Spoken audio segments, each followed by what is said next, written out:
Hey there. Okay, this vlog is about how to create a rotating image in your template.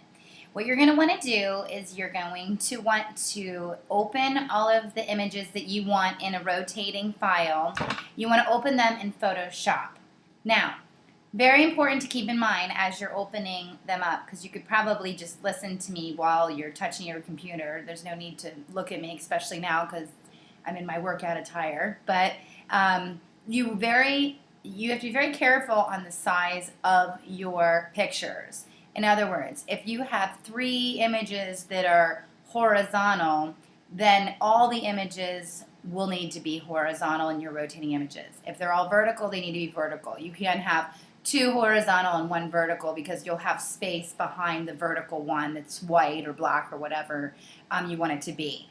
So you basically, and most of the time, everything is going to be the same size. So after you're done saving your images and cropping them, you want to open all of the, and we're going to do 3 images for an example. So you have 3 images, maybe they're not all the same size, but they're all at least horizontal. What you're going to want to do from that point is open them all in Photoshop, and you're going to want to go to image size. And on the width of each of these pictures, you want to write down or memorize what the smallest width is. So for example, my width is 480 on my first image, my width is 480 on my next image, and my third image is 475.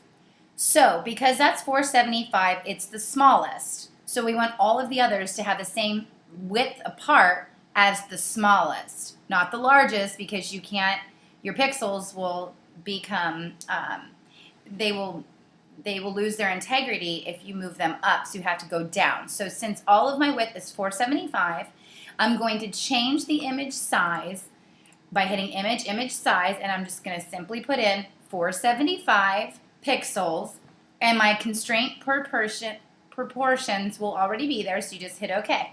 So go ahead and change all of your pictures to have the same size on a width basis. And most of your rotating images are going to be horizontal, not vertical.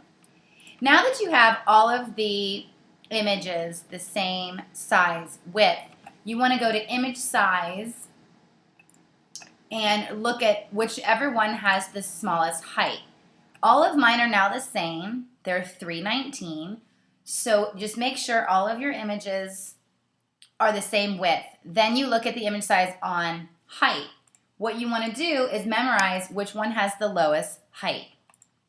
Okay? Now go in and hit File, New, and it's going to pull up a new form, or layer rather, for you. You don't have to title it because you're going to save it. Your width is going to be the width that's the same on all. Mine, for example, is 475. And then my height, my smallest height was 319. So even if it's 320 or 325, it's okay. You just want to do the smallest one. You hit enter, and now you're going to see a new white canvas.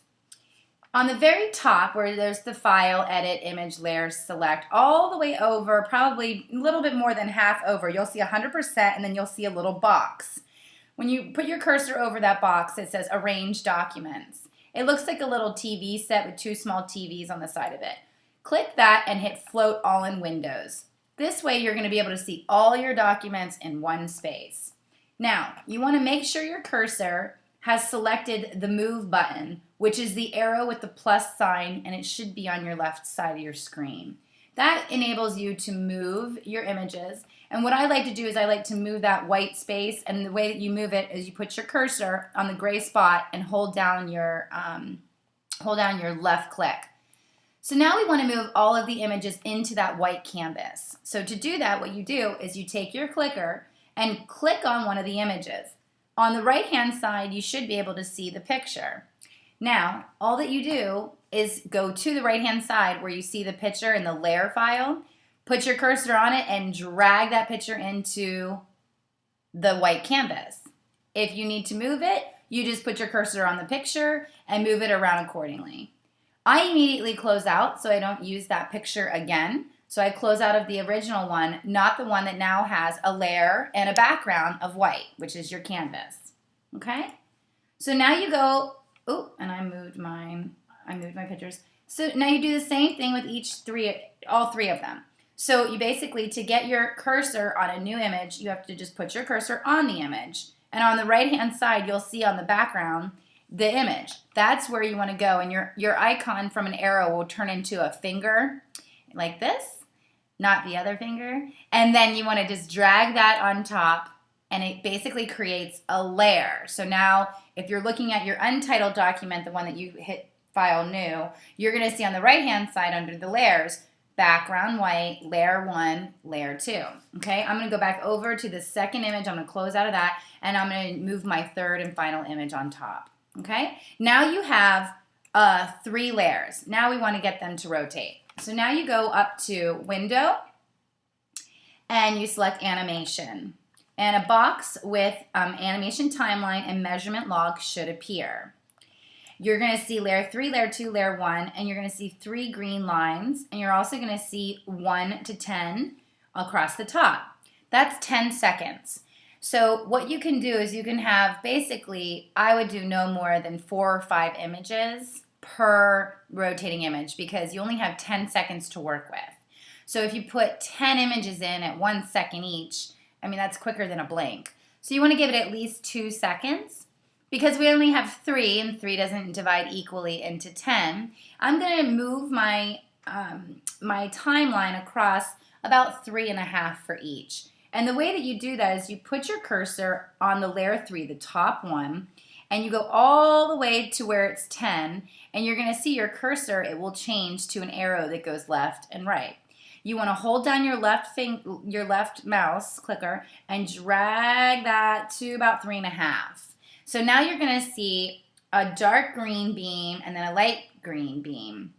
You want to match up these beams. So on layer 2, go to the 0 point, and again, when you put your cursor all the way to the left where it's 0, you're going to see it change from an arrow, from a pointer to an icon that has arrows going left and right. You drag that same way you drag the other one to exactly the same point that you left off on the top layer. Then you go all the way, same layer, go over the 10 second, have your cursor change into the arrow, and then drive that to about, I'll do 6.5. 6.5. Then you go to your layer 1, which is basically your third line, and you same thing, you start at the 0, and when you see the icon with the arrows going left and right, you drag it all the way across, you match it up. So what you're doing is you're creating a path for it to know when to rotate and when to go to the next picture. So when the 3.5 hits the first one, it'll go down to the next one, and then so on.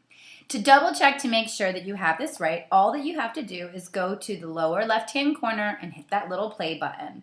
And you'll see the line start to go across. Now it's a 10-second window, so you might be sitting here for a while, just to make sure that it works. So we'll go ahead and let that sit so that you can see how it moves.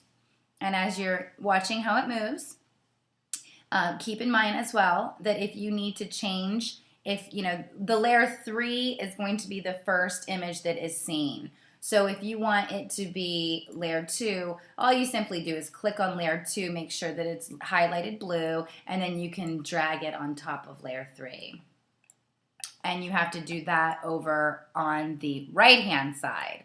And you basically can move them around there. Just make sure that you move the right animation timeline to match according from left to right. So now you have your rotating image. Now you want to go to File, Save As, and you go into your client folder. I always recommend to save this first as a Photoshop image. The reason being is that if a client wants a picture to be first and you put it last, you won't have to go through this whole process again. You'll have a layered file. So why don't you go ahead and save that in your client folder and save it as a Photoshop image, which is .psd, and it should be the default format that opens up when you go to save. Okay, go ahead and save that. And then you want to go in to get it rotate. You can't rotate a PSD file. So you have to go to File, Save for Web and Devices, which is just 2 below Save As.